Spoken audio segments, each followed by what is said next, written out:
talking today with Debra Friedli of Ada, Michigan, and the interviewer is James Smither of the Grand Valley State University Veterans History Project. Okay, start us off with a little bit of background on yourself, and just to begin with, where and when were you born? I was born in October of 1953 in Vineland, New Jersey, southern New Jersey, and grew up most of the time in New Jersey.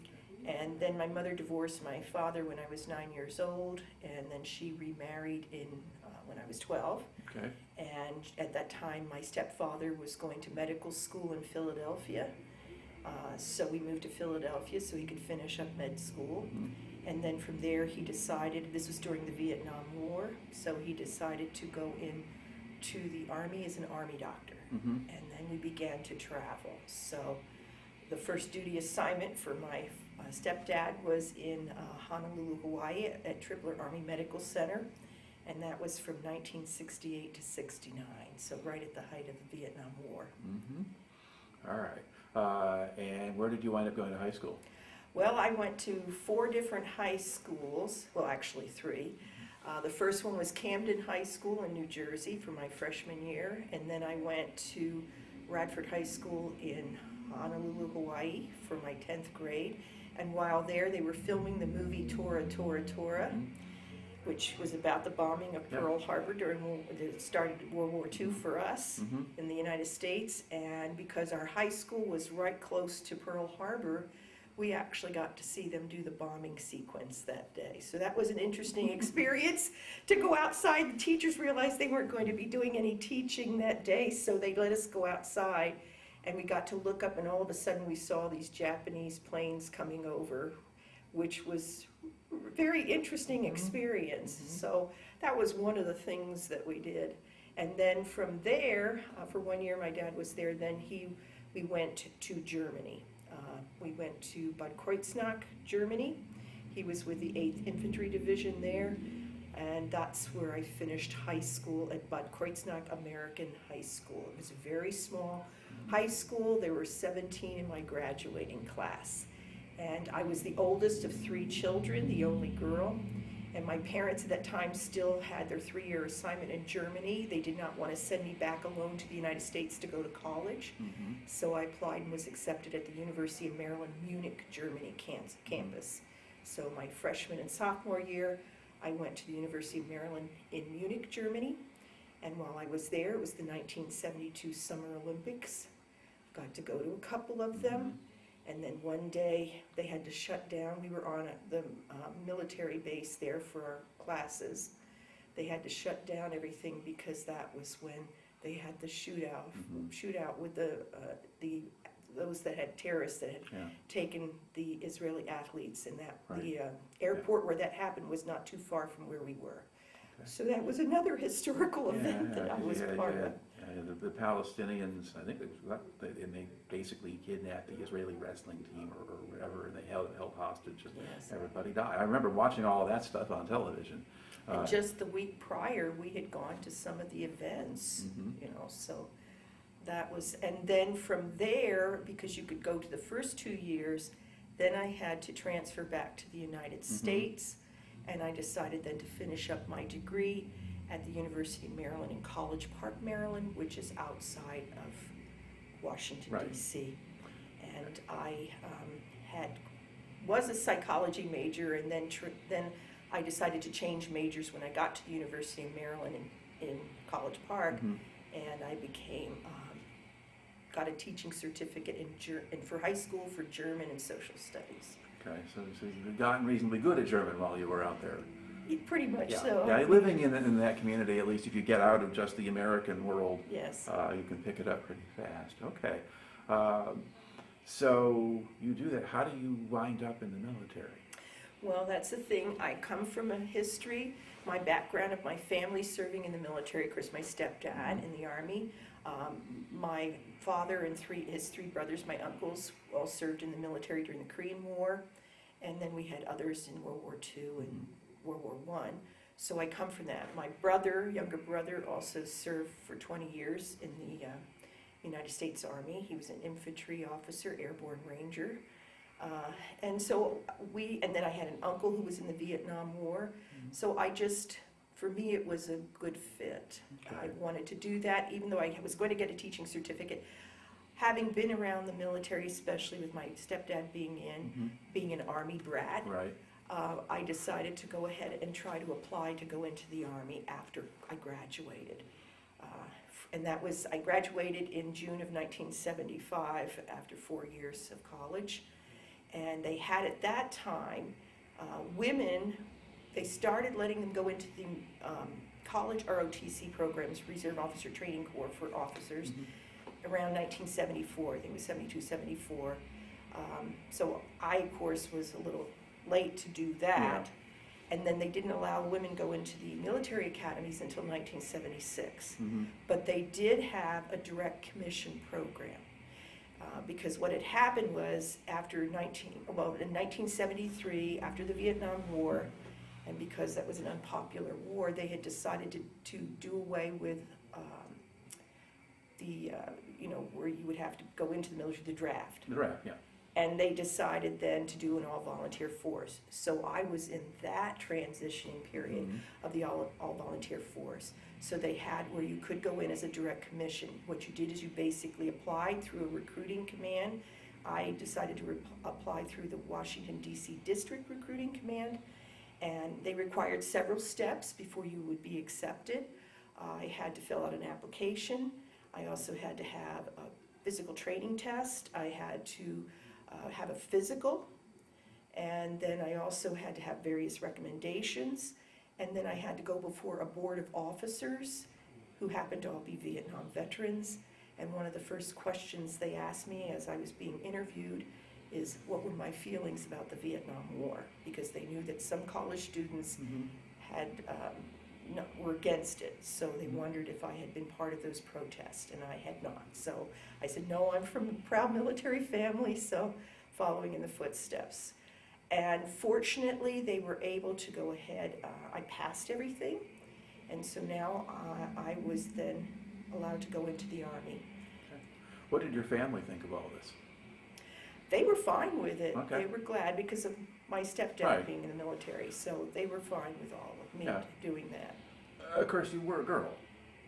Yes, and that's a bit unusual because as you asked that question, what I found out, predominantly, it's a male occupation at that time, the military, the Army. So there are going to be certain viewpoints that some of the men who are in have about women serving alongside of them.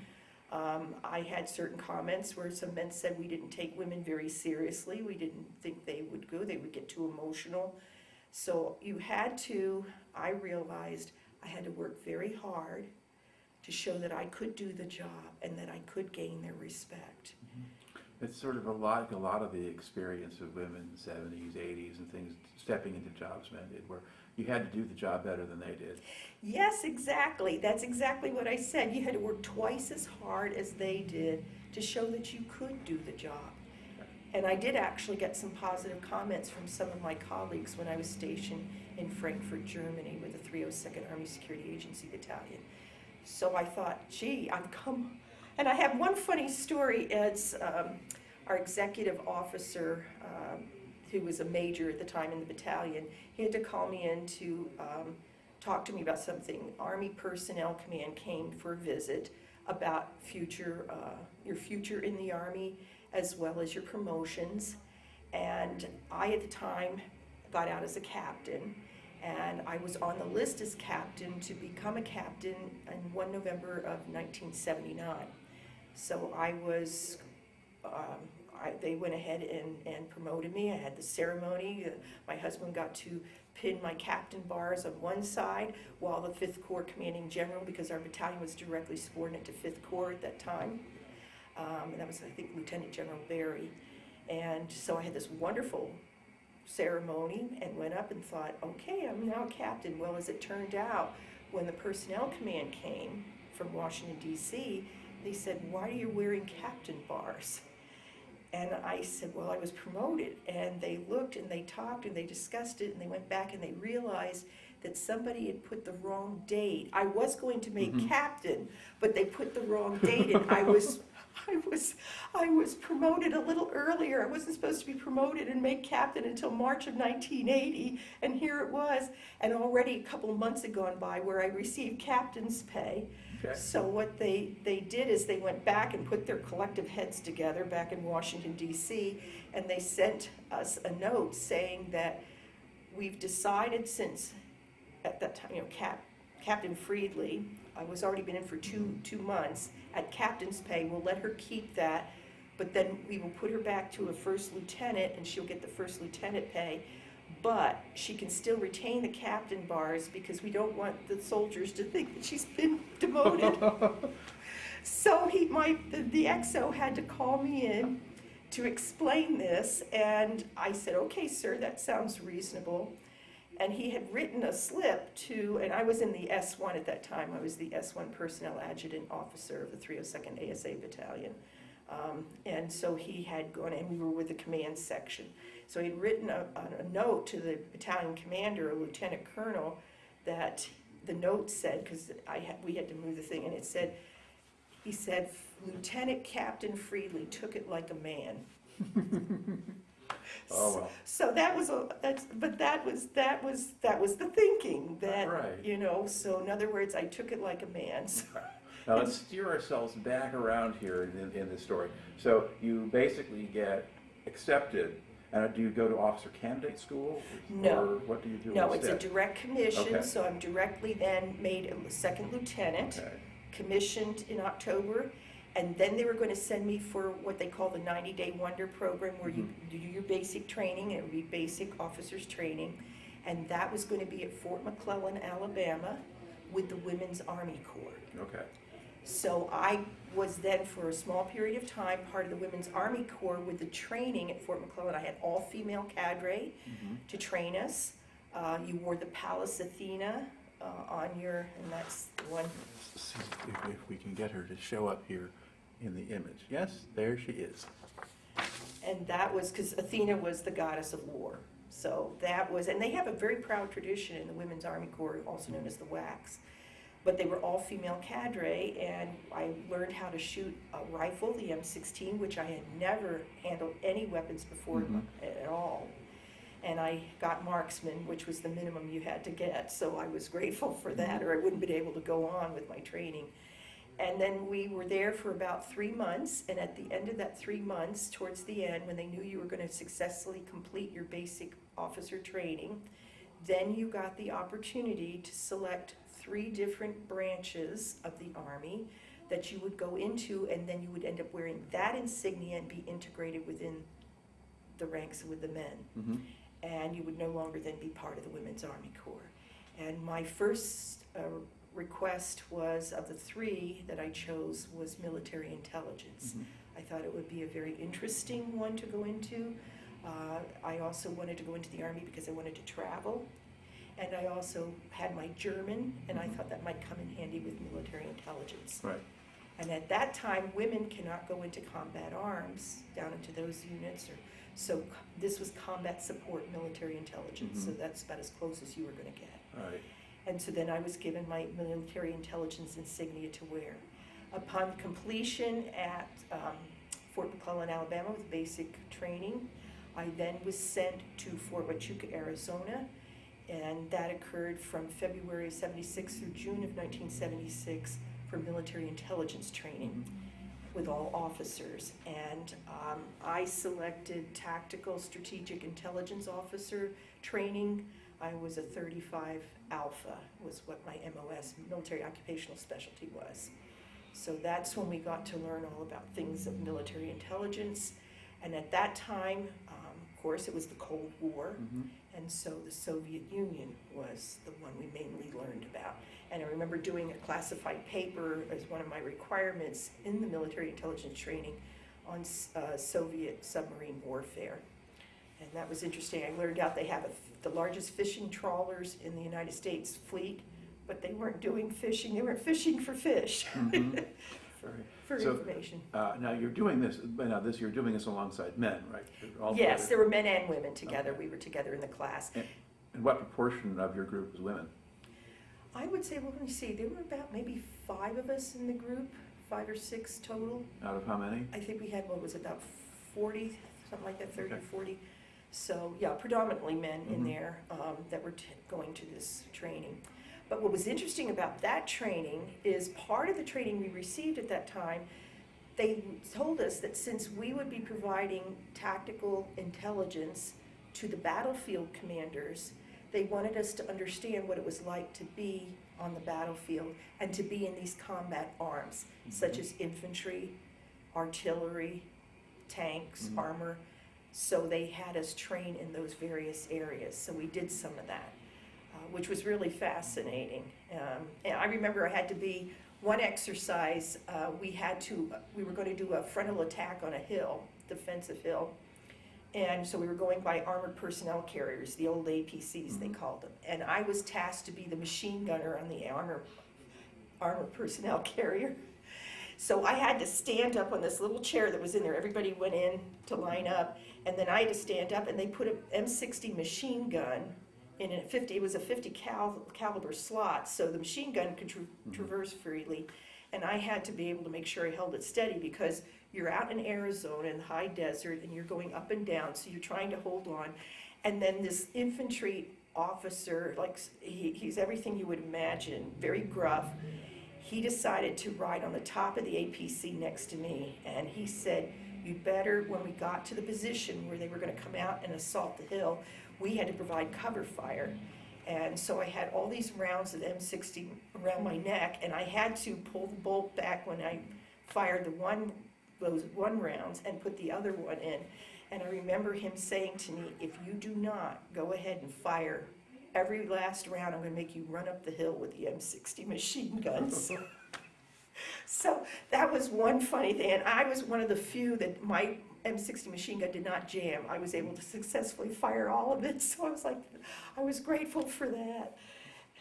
So that was one. And then another one, we had a night defensive problem, and they selected me to be the company commander, so I had to put out my forward listening posts to find out where the enemy was coming up the hill. And so I had to be on to talk on the radio. And I remember afterwards you always got critiqued. Everybody got critiqued on their positions to see how you could improve and what you did right. And so I realized that they were coming straight up a direct assault. So I had to let them all know so then we knew where to concentrate our soldiers. And I remember afterwards this same infantry officer said to me, "Well, you did all right, but just like a typical female, you talk too much. And if you on the phone," and he said, "if you on the radio," and he said, "if this had been a real combat situation, they probably would have known exactly where your location and they would have fired on your command post."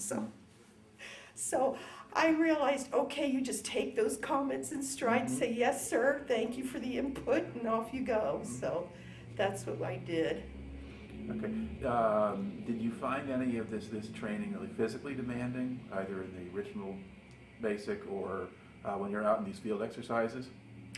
A little bit, but I was in pretty good shape, so it wasn't too bad. But what you wanted to do, and that's another thing that you asked me about that just recall, one of the exercises we had to do before we did this assault up the hill, when I was the machine gunner in the ABC, the night before, they had to send out a reconnaissance team so we could get intel on where the enemy was located. And they asked for volunteers. I volunteered. I was the only female to volunteer. So I had all these men, and the same captain said to me, "If you don't keep up with we men as we're walking," because they're going to walk faster than I was 5'2" at the time. He said, "We'll leave you alone in the desert." So I made sure that I was not going to be left alone, and I did keep up with the men.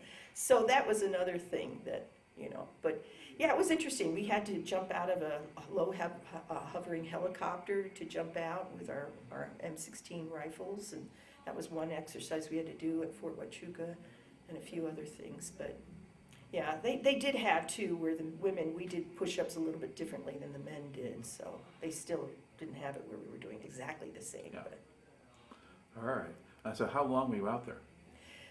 for about, well, I guess from February, March, April, May. So it was about 4 or 5 months. Okay.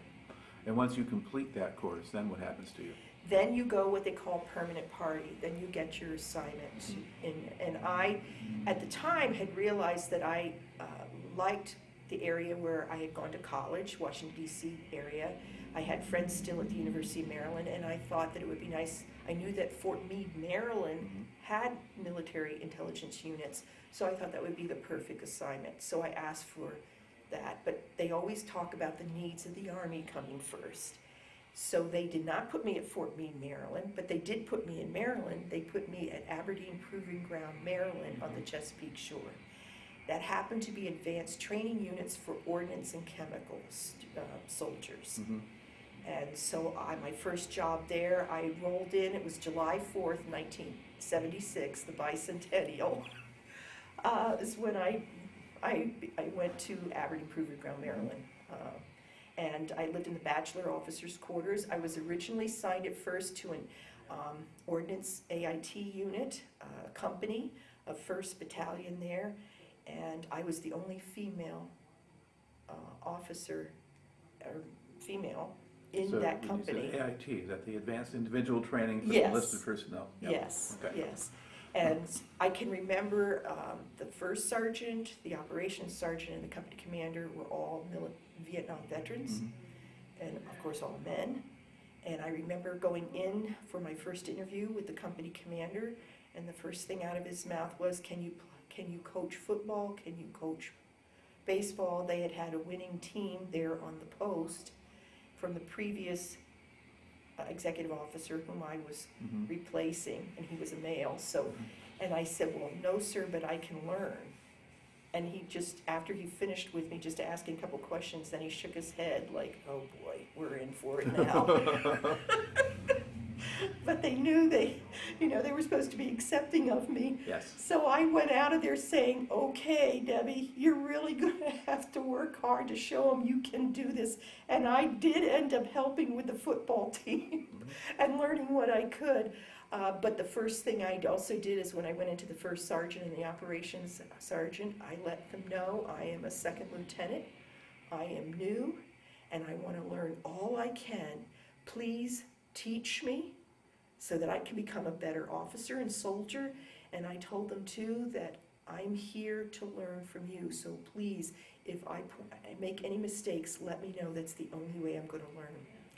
And that seemed to really sit well with them. So they did take me under their wing. In fact, the ops sergeant referred to me, I think he called me Tiwi, which was the Vietnamese word for lieutenant, I think so.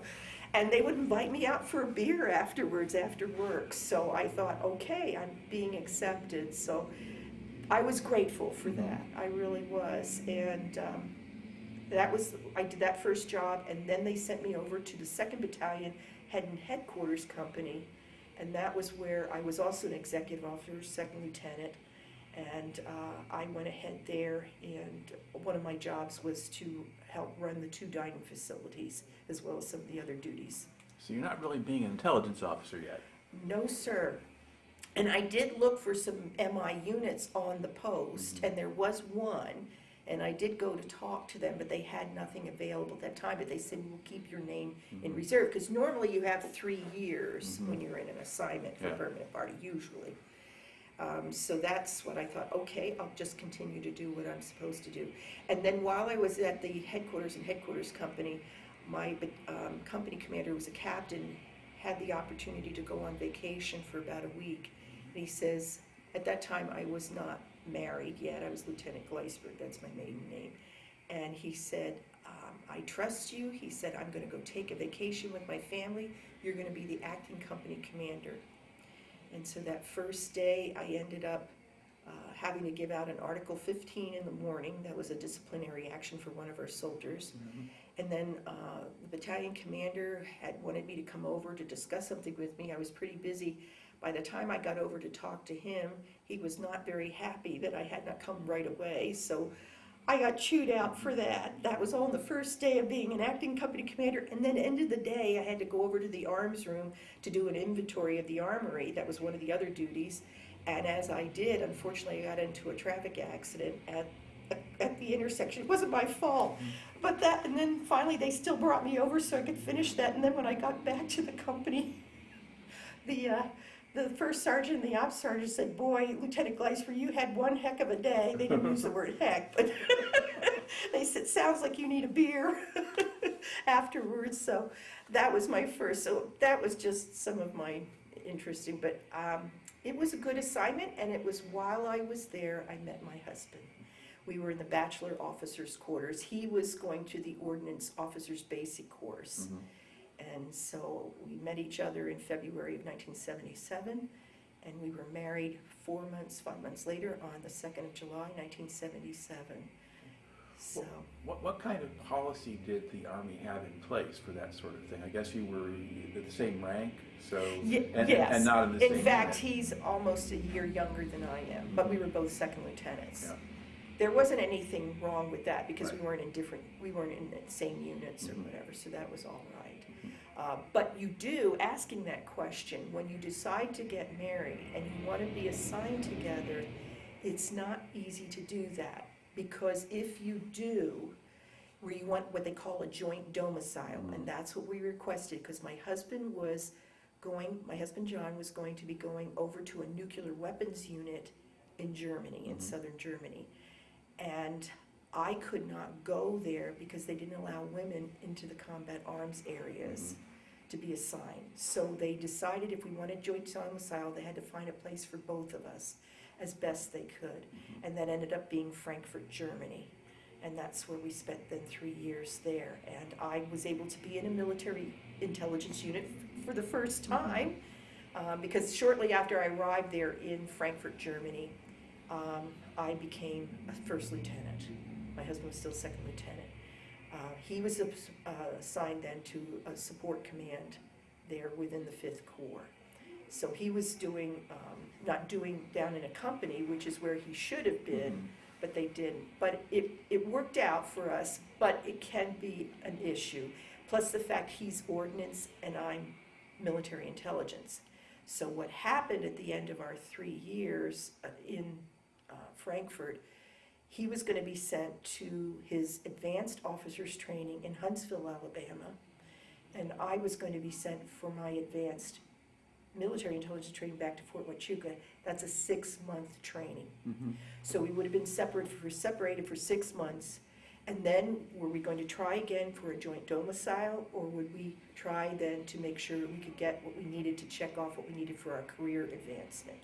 Because that's one of the things that can happen. If you go for joint domicile and you don't get what you're supposed to get, it can be an impediment for you for further rank advancement. So those were made, and that's one of the decisions that I ended up both of us had to make as to what we wanted to do. Okay, and that's again getting a little bit ahead in the story here. Let's kind of back up to those 3 years in Germany. What were you doing in that time? In the 3 years in Germany, I first went to the 205th Military Intelligence Detachment, which was, I was executive officer there, second in command, for part of the 302nd Army Security Agency Battalion, ASA for short.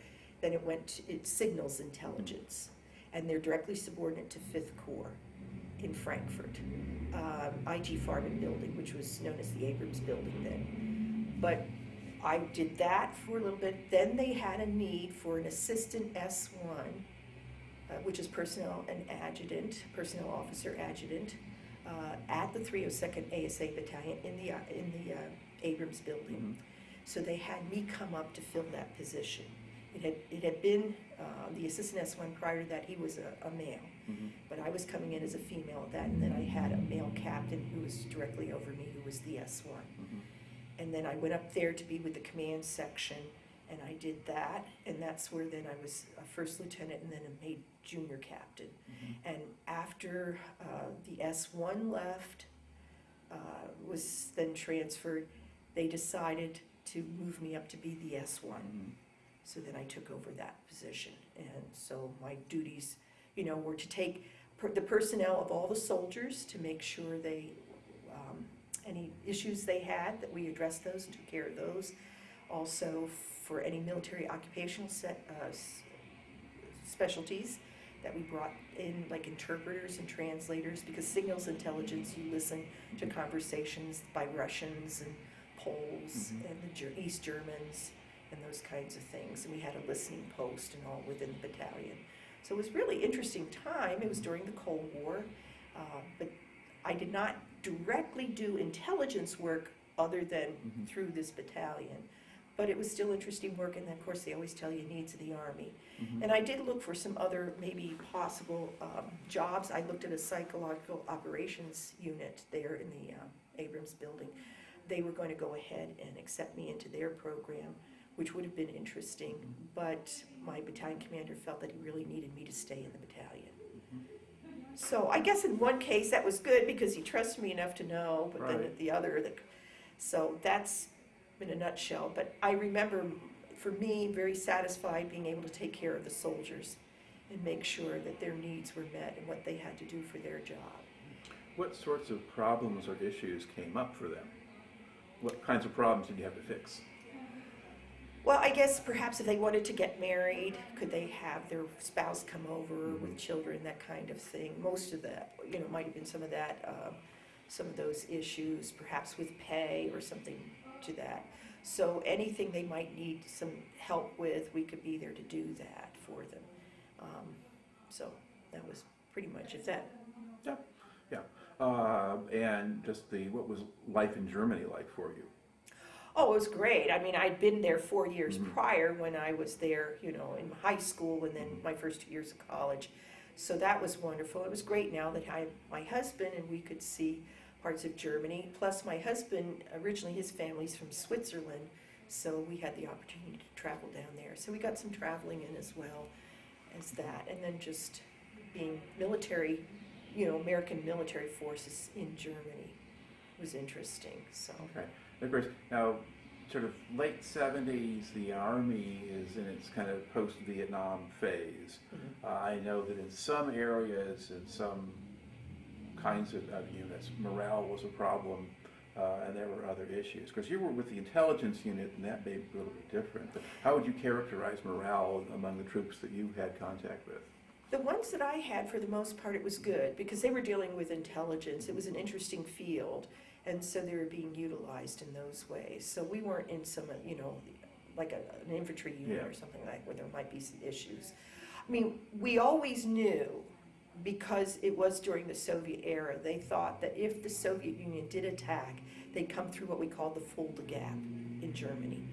So we had to always be prepared for that, and you had to do different things as far as that was concerned. So you were on a heightened alert in that sense. Because I had, at one point, a top secret special intelligence TSSI security clearance, my husband and I couldn't go to Berlin for a trip because of my security clearance. So that was one thing we couldn't do, but other than that, yeah. In our unit, it wasn't bad. The soldiers seemed to be pretty satisfied. Okay. Now, were you in Germany at a time when there was domestic terrorism going on? There's a period of Baader-Meinhof gang and things like that, or was that? Yeah, as I mentioned, what happened when I was in the at University of Maryland, Munich, that there was also that going on.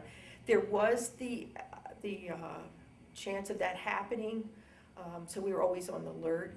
For us too, we had the Soviet agents were also in Frankfurt, because being in military intelligence, they want to try to see what they can get out of you. So we always had to be aware of our surroundings, if we might be followed or if something else was going on. So that was one of the things. In fact, there was one opportunity I got through the counterintelligence unit there in Frankfurt, who came and asked my battalion commander if I could be recruited to do a temporary assignment. They had the Soviets would go around in what they called these smell-em cars, SLM.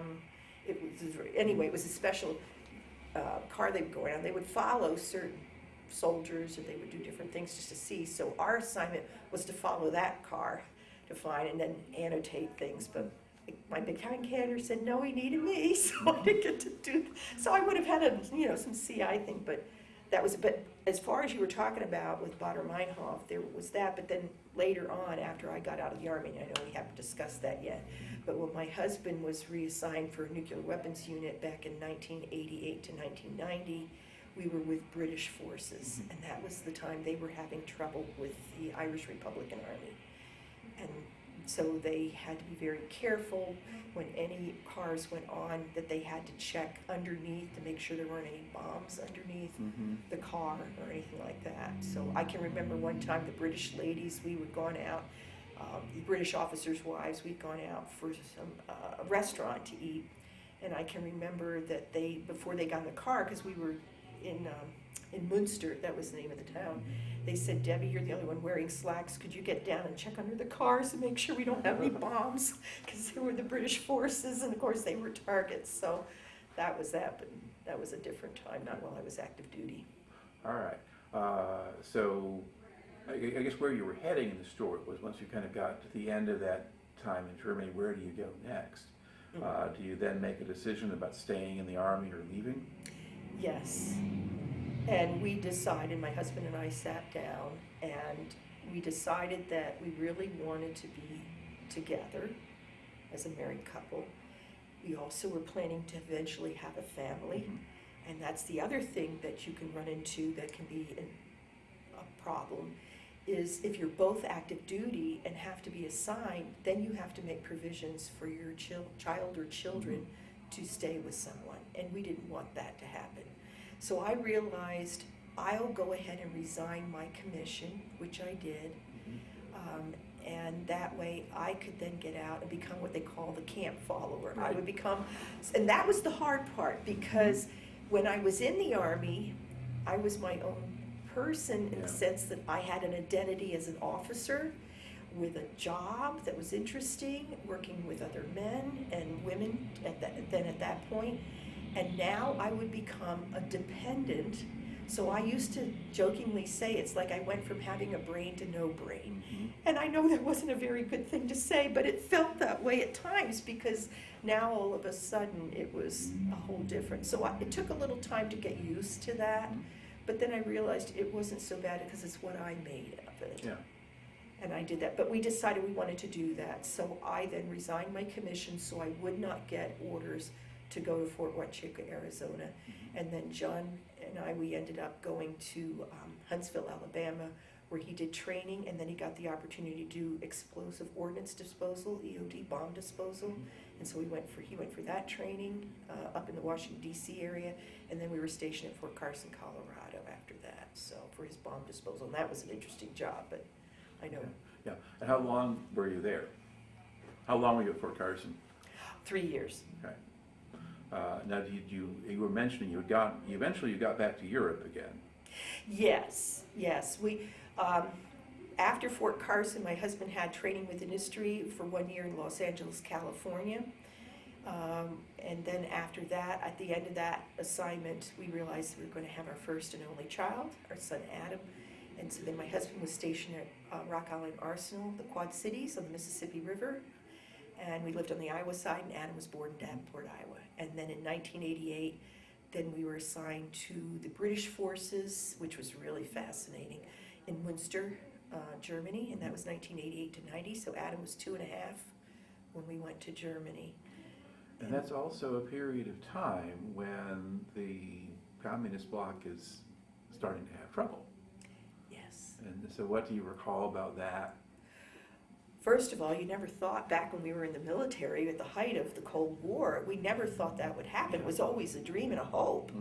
And so when we realized that it actually was happening, it was fascinating. And our experiences while we were still in northern Germany, this is from 88 to 90, and you know the wall fell, Berlin Wall, then we started seeing East Germans in these little Trabant cars that just spewed belch smoke, and very poorly made cars. But they were on the German Autobahns, which would be our expressways, our interstates.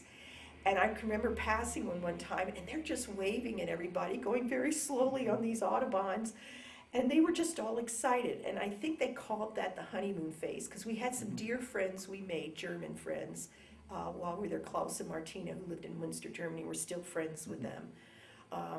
But they said that was called the honeymoon phase, now that Germany was going to be reunited. And you know there was a segment of the world that was a little bit apprehensive about that. But they decided that. But then they realized, they said, there was a whole different culture, because it was a capitalist society in West Germany where you worked hard and you moved up. And in East Germany, it's socialist, communist, and it was totally different. And so they realized when they were reunited, they had to get, Klaus and Martina said, we had to pay all these taxes to help clean up, to get East Germany back up to standards of what West Germany had for all those years. And they said that was one thing. Plus, they said these folks wanted everything because they were used to socialist society where, you know, you didn't have to work as hard. And they said, no, that's something that you do. So the beginnings of it, we heard from our German friends. There was some difficulties, but it was then interesting to know that you could, because when my husband and I were both assigned back in 77 to 80 in Germany, we went up close to where an area where the border was, and you could see the German soldiers there, or the East German soldiers, and how they would look at you through the binoculars, and you'd see. And now here, all of a sudden, you can travel freely. Yeah. So, and that was interesting. And that's another thing too. I did have the opportunity while I was at the University of Maryland, Munich, Germany. Our European history professor did a tour called the Balkan Tour, which I went on, and he was basically our guide and also taught us a lot. And we went through Yugoslavia, at that time was Yugoslavia, throughout there, and we also went into one of the communist countries, Sofia, Bulgaria, in northern Greece, and then we ended up in Istanbul, Turkey, which was fascinating as well. So I did get the opportunity, and of course, being in the military intelligence corps, you have to have a classified, you had a classification, and I had my clearance. You had to fill out extensive paperwork, and because of my travels, being an Army brat, and also having gone to these communist countries because it was on a tour, I had to fill out a lot of paperwork with a lot of dates and places on where you went and why. So that was one of the things I had to do. Okay. Now, back before all of that stuff had started, you had originally trained to be a teacher. Did you ever do that or take up a different job, or what happens? Because of my husband traveling, and either like 1 year we were one for 1 year in Los Angeles, or 3 years another place, 2 years another place, I basically just volunteered my time. My main job was obviously as wife and mother, and I would volunteer through the women's office, the Officers' Wives Club, also our son's schools. And then eventually when we came here from Heidelberg, Germany in 1992 to Michigan, my husband then retired after 20 years in the Army in 1995. So we lived here, and Adam was 6 years old when we came here to Michigan. So this is home for him. But we adopted Michigan as our home. And when my husband got out of the Army in 1995, he was looking for another job. And so he said, Deb, this would be a good time to go back and get your teaching certificate renewed. And so I did that through the state of Michigan with the attempts that I probably either would get a full-time teaching position in a high school or middle school. But it turned out my husband was able to get a second job. So with his Army pension plus his new job working with government contracts, and eventually was for GE Aviation in Muskegon, and then he would commute, I ended up being a substitute teacher. And that's what I ended up doing. It's a noble cause. Yes, Not and a good it's paying one. challenging, but what I would do, because with when you substitute teach with students, you have to be one step at least ahead of them at all times. So what I decided to do was just tell them a little bit about myself, and I would tell them about my Army experiences, and they really loved that. In fact, they called me the machine gun teacher, so they nicknamed me. And then one said, am I a spy? Because they told them about my military intelligence training. I said, no, I'm not. But that was good. So that was interesting, and that helped too, because that's one of the things I learned being in the Army is leadership skills, teamwork, learning to realize what you could do, what you were capable of doing and accomplishing. And for me, it was a wonderful experience and one I'll never regret. And even though I did cut my military career short, I have no regrets on that. Well, you effectively answered the question I normally close with. Oh, Well, that's great. Yeah, how do you think the military experience affected you, or what did you take out of it? And do you want to add anything to that, or do you think you wrapped that up pretty well? I think I wrapped it up pretty well. So. All right. Well, thank you very much then for taking the time to share your story.